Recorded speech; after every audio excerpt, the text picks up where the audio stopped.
अच्छा सर, अब हम लोग जो है लीज को विद डेफर्ड टैक्स देखेंगे कि अगर तो आपके पास टैक्सेशन का भी इम्पेक्ट होता है तो how you are gonna treat the lease. सही है।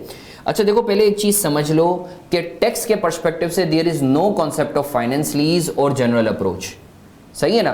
टैक्स वाला सिर्फ और सिर्फ जो है रेंटल्स को मानता है जो आपको मिल रहे होते हैं या जो आप दे रहे होते हो। टैक्स वाला ROUA, लीज लायबिलिटी, इस किसी चीज़ को नहीं मानता। With this context in mind आए सर हम इसको सॉल्व करते हैं। अभी मैं लेसी के पर्सपेक्टिव से आपको करवा रहा हूं। I would like all of you to be very focused here. इसको आप देखेंगे, ये एक बड़ी बेसिक सी इलस्ट्रेशन है। Once you are done with this, सही है ना, इंशाल्लाह अल्लाह की ज़ात से उम्मीद है फिर आपको लीज में जब भी डेफर्ड टैक्स का इन्वॉल्वमेंट होगा तो आपको कभी भी मसला नहीं होगा। अच्छा sir, HM entered into a lease contract with ZN, a lessor for machinery on 1st January 2001. Contract details are as follows: rentals per year in arrears 5 lakh रुपए, लीज टर्म है 5 साल की, IBR है 12%। सही है। लेसी के पर्सपेक्टिव से हम बात करें, calculate deferred tax asset deferred tax liability for complete tenure. इधर मैं लिख देता हूँ for the sake of clarity in books of HM, ताकि पता चल जाए लेसी की बात हो रही है।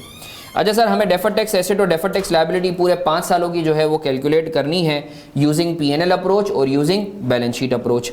आए सर, सबसे पहले कुछ हम लोग वर्किंग कर लेते हैं, अपनी वर्किंग कर लेते हैं। जल्दी से मुझे आप लीज लायबिलिटी बता दें, लीज लायबिलिटी कितनी होगी सर?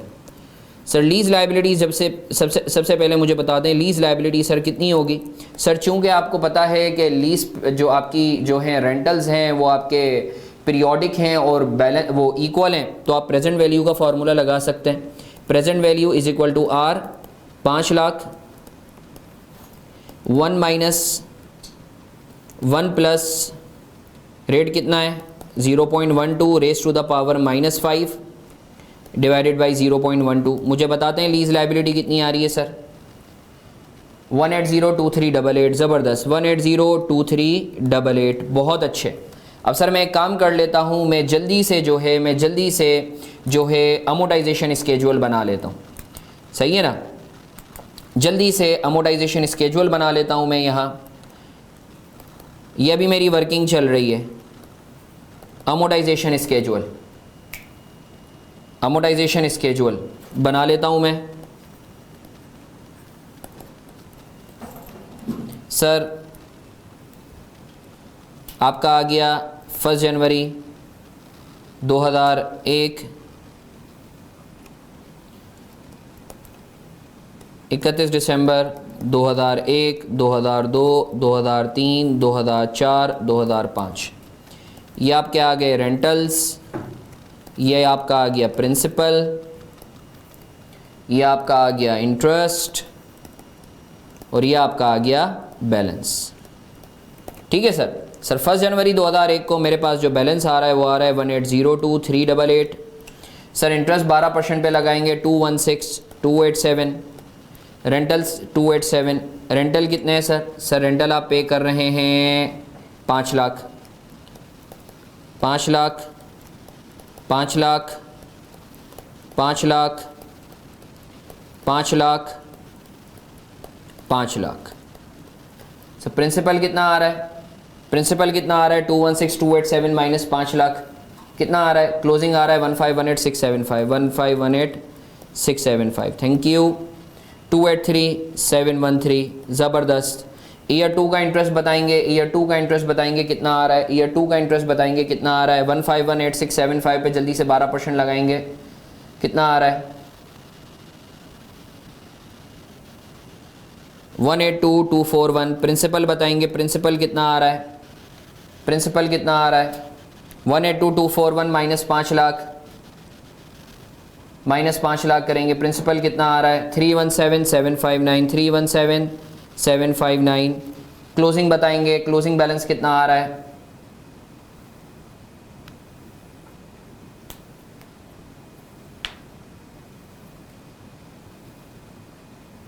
क्लोजिंग बैलेंस कितना आ रहा है? 1518671, 1200916, 1200916। अब 1200916 पे 12% लगाएं,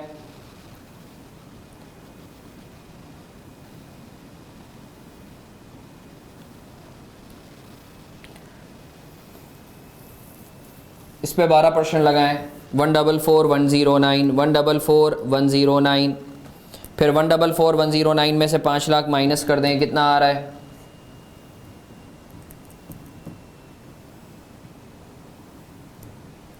355,890, 355,890। क्लोजिंग बताएंगे कितना आ रहा है? क्लोजिंग बताएंगे कितना आ रहा है? 845,025, 845,025। अच्छा, राउंड अप राउंड डाउन की वजह से परेशान नहीं होना। 100-150 रुपए का फ़र्क आता है, डोंट यू वरी। 101,403, 101,403 इंटरेस्ट आ रहा है। 101,403 में से 5 लाख माइनस करें, कितना आता है? 398,597, 398,597। अच्छा सर, क्लोजिंग बताएंगे कितना आ रहा है? क्लोजिंग बताएंगे कितना आ रहा है?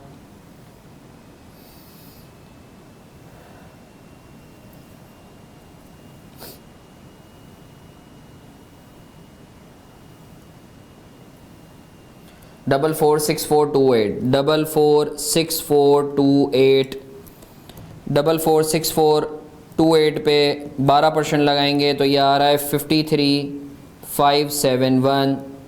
तो सर आई एम श्योर ये ज़ीरो हो जाना चाहिए, और मुझे ये बताते हैं -5 लाख, तो इट कम्स टू 446428। तो सर ये अल्लाह का शुक्र है, हमारा अमोटाइजेशन स्केजुअल भी बन गया है, और आप देखिएगा ईयर 5 के एंड पे ये ज़ीरो हो चुकी है।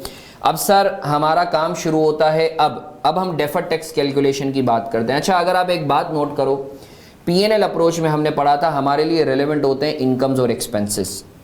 एक जो आपका एक्सपेंस है लेसी के पर्सपेक्टिव से, एक तो है इंटरेस्ट एक्सपेंस, दूसरा कौन सा एक्सपेंस है सर? Depreciation expense.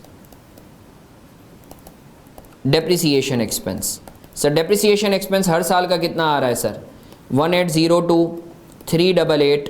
ये आपका ROUA debit, lease liability credit. तो 1802,388 को डिवाइडेड बाई 5 करेंगे तो कितना आएगा सर? 1802,388 डिवाइडेड बाई 5 करें तो डेप्रिसिएशन एक्सपेंस पर ईयर कितना आ रहा है सर? ये आता है 360,478। ठीक है सर। अब सर जब जल्दी से आप लोग इधर मुतवज्जे होंगे, डेफर्ड टैक्स पीएनएल अप्रोच। अब आप लोग मेरे साथ रहेंगे, हम इसको क्विकली जो है बड़ा केयरफुली देखते हैं। सर ये हो जाएगा आपका ईयर 1, 2, 3, 4, 5, ये 5 सालों का हम लोग कर लेते हैं। सर ये आपके आ गए अकाउंटिंग एक्सपेंसेस,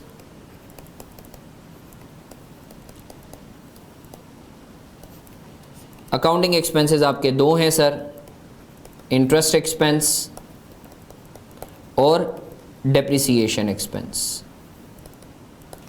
ऐसा ही है ना सर? ये दो हैं, और एक है आपका टैक्स पर्सपेक्टिव से एक्सपेंसेस।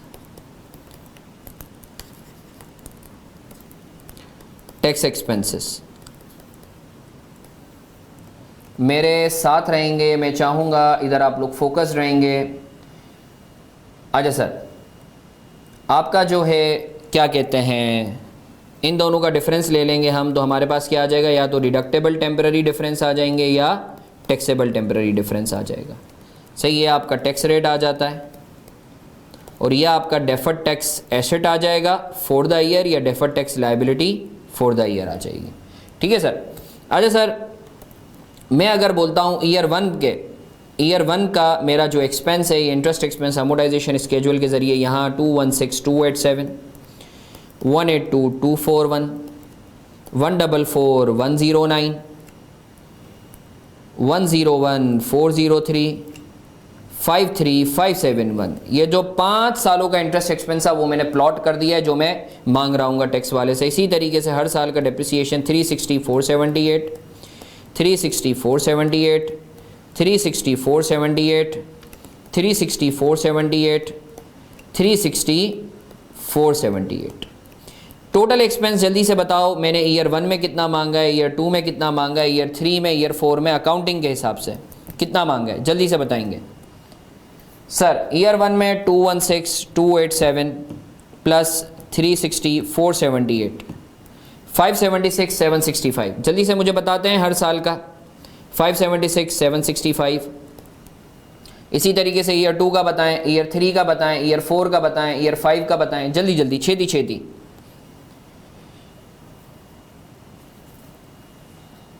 542 719, 542 719। ईयर 3 का बता दें, कोई ईयर 4 का बता दे, कोई ईयर 5 का बता दे, सब एक साथ उस पे ना लगें। 504 587।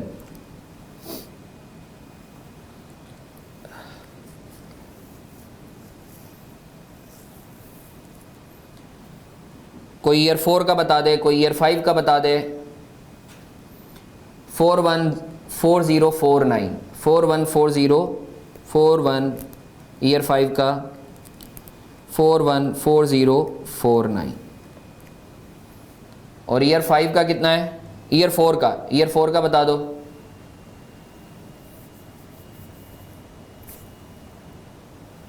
ईयर 4 का कितना आ रहा है? 451881। ठीक है सर। अब सर ये वो एक्सपेंसेस हैं जो मैंने अकाउंटिंग के पर्सपेक्टिव से क्लेम किए। 461 ईयर 461881, ओके 461881, ठीक है। अच्छा सर, अब टैक्स वाला बोलता है भाई ये जो तुमने अकाउंटिंग एक्सपेंसेस दिखाए हैं, डेप्रिसिएशन और इंटरेस्ट, मैं तो इसको मानता ही नहीं हूँ, क्योंकि टैक्स वाले की बुक में फाइनेंस लीज का कॉन्सेप्ट ही नहीं है या जनरल अप्रोच का कॉन्सेप्ट ही नहीं है। अच्छा, मैंने आपको बताया है इंटरव्यूअर्स जो है, जो आप लोगों की आजकल इंडक्शन चल रही है, याद रखें IFRS 16 के तहत लेसी के पर्सपेक्टिव से ऑपरेटिंग और फाइनेंस लीज ये नाम अभी रिडंडेंट हो चुके हैं, सही है ना। ऑल दो जो है हम लोग अभी भी जो है क्या कहते हैं स्टूडेंट्स को पढ़ा रहे होते हैं कि भाई ऑपरेटिंग लीज और फाइनेंस लीज, एक्चुअल जो नाम है सही है वो सिंप्लीफाइड अप्रोच हो गया है लेसी के पर्सपेक्टिव से, और लेसर और जो है लेसी के पर्सपेक्टिव से जो आपका ऑपरेटिंग लीज है इसका नया नाम सिंप्लीफाइड अप्रोच है, और जो आपका फाइनेंस लीज है उसका नया नाम जनरल अप्रोच है। ठीक है सर। तो सर टैक्स वाला लेसी के पर्सपेक्टिव से सिंप्लीफाइड अप्रोच मानता है, वो बोलता है भाई मैं सिर्फ रेंटल्स को मानता हूँ, डेप्रिसिएशन इंटरेस्ट मेरी बुक्स में इसका कोई जो है क्या कहते हैं कोई कॉन्सेप्ट नहीं है। तो सर टैक्स वाला बोलेगा भाई आप जितना बोलते हो इट इज़ रिस्पेक्टेबल, बट मेरे हिसाब से आपने रेंटल्स कितना पे किया, मैंने बोला 5 लाख, तो टैक्स वाले ने बोला भाई मैं 5 लाख आपको अलाउ करूँगा। अब मेरे साथ रहेंगे वही मेरा वाला रूल जो मैं आपको बताता हूँ। सर PNL अप्रोच में आपने देखना है आपको आज बेनिफिट ज़्यादा मिल रहा है, अगर एक्सपेंस है या बर्डन कम मिल रहा है, अगर इनकम है तो मतलब आगे जाके जो है वो बर्डन डालेगा, आगे जाके वो बर्डन डालेगा या बेनिफिट कम देगा। तो आज आप क्या क्रिएट करोगे? डेफर्ड टैक्स लायबिलिटी, और if it's a flip side तो आप क्या क्रिएट करोगे? Deferred tax asset. तो सर मुझे बताएं, मैंने मांगा बेनिफिट 576 का, उसने मुझे बेनिफिट दिया 5 लाख का, तो बेनिफिट कम दिया है मतलब आगे जाके बेनिफिट कितने से ज़्यादा देगा? 76,000 से 76,765। सर मगर ये तो टोटल है, आपको टैक्स के अंदर बेनिफिट मिलेगा, टैक्स का रेट है 40%। तो जल्दी से बताएं डेफर्ड टैक्स एसेट कितने से क्रिएट करूंगा, जल्दी से बताएं। 76,765 का 40% ले लें, जल्दी से बताएं कितने से क्रिएट करूंगा? 30706। ज़बरदस्त ज़बरदस्त, इसको मैं ब्लैक से कर लेता हूँ so that it can be more visible. 30706 ज़बरदस्त।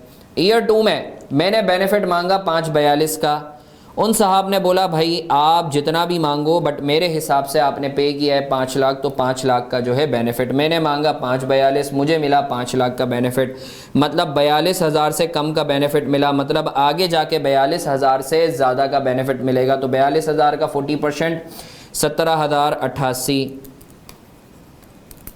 40% 17,088।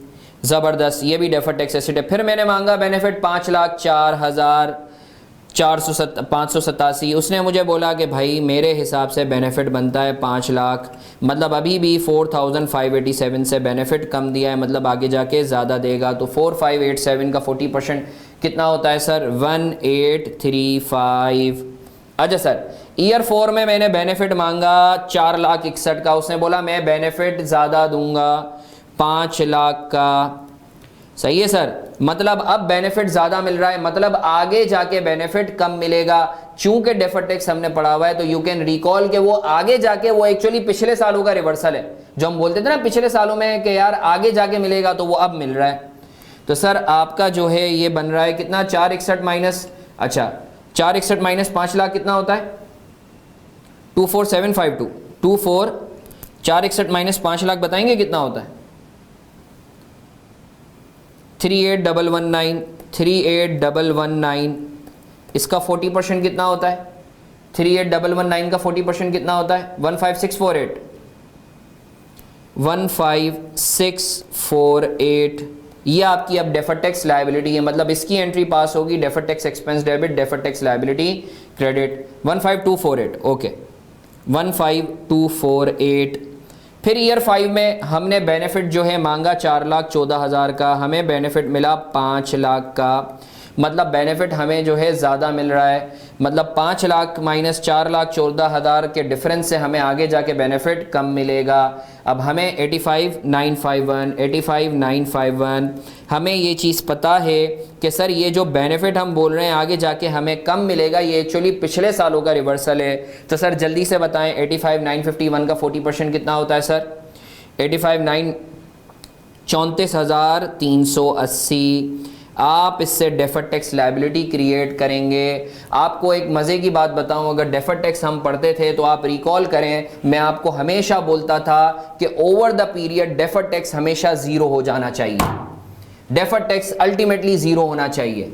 तो सर यू वुड अप्रिशिएट कि आप ये जितना भी डेफर्ड टैक्स आपका एसेट फॉर द ईयर या liability for the year create हुई है over the period of 5 years, आप इन सब को सम करो तो ये जीरो के बराबर होगा, क्योंकि deferred tax it's a bridge ना between commissioner's thinking and accountant's thinking. अब जब वो काम ही उसका खत्म हो गया तो फिर ब्रिज खत्म हो जाना चाहिए। यू वुड अप्रिशिएट जब मैं तुम्हें बोलता था कि देखो डेफर्ड टैक्स जो है एक मेमोरेंडम अकाउंट है, सॉर्ट ऑफ, जो वक्ती तौर पे खुलता है, टेम्परेरी तौर पे वो फिर क्लोज हो जाता है। हाँ ज़ैनब मेरा बच्चा 1 रुपया जेब से डाल देना, सही है, खैर हो गई, कोई मसला नहीं है। तो नाउ यू वुड अप्रिशिएट कि सर जिस तरीके से पीपीई में हम करते थे, मैंने पूरा ट्रेल बनाया था, तो यहाँ मैंने तुम्हें 5 सालों का ट्रेल बना के बताया कि किस तरीके से डेफर्ड टैक्स P&L अप्रोच के तहत क्रिएट होता है, सही है, और फिर किस तरीके से क्लोज होता है। अच्छा सर अब इसी चीज़ को मैं तुम्हें बैलेंस शीट अप्रोच से करवाता हूँ, इसी चीज़ को मैं बैलेंस शीट अप्रोच से करवाता हूँ। सर आप लोग मेरे साथ हो या नहीं हो, आप लोग मेरे साथ हो या नहीं हो सर? तो सर आई होप आपको ये चीज़ क्लियर है कि P&L अप्रोच के तहत जो है आप किस तरीके से जो है डेफर्ड टैक्स को कैलकुलेट करेंगे when you know there is a question of lease. सही है, ये एग्जामिनर का फेवरेट एरिया है, so you better have a look at it very carefully.